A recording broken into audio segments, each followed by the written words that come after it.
Vedeți, mă, acum? Bă, dă-te în pula mea, din nou nu se vedea deloc. Avea aceeași poziție și nu se vedea. Bă, dă-te în pula mea de aici, frate. Bă, să-mi bapă, stai să schimb imaginile mai multe. E între Peretul și Troianu.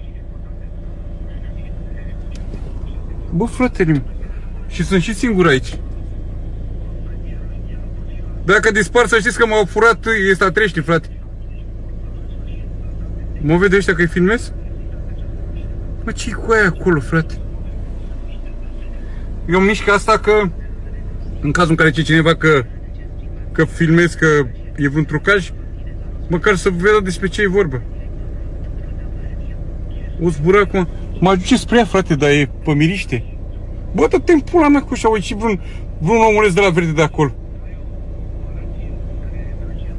Ce dracu fi aia, frate? Mamă, mâncați.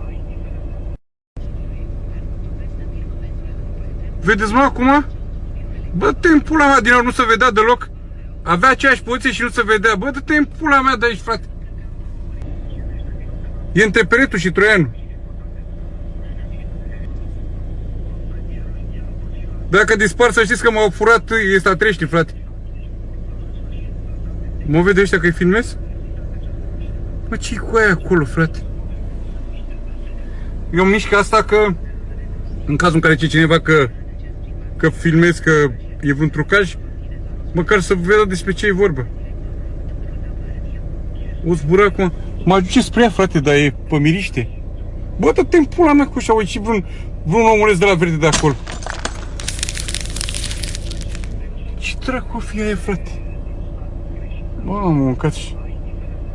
Se você gostou, compartilhe, deixe um joinha, clique no sininho e se inscreva no canal para receber as próximas postagens.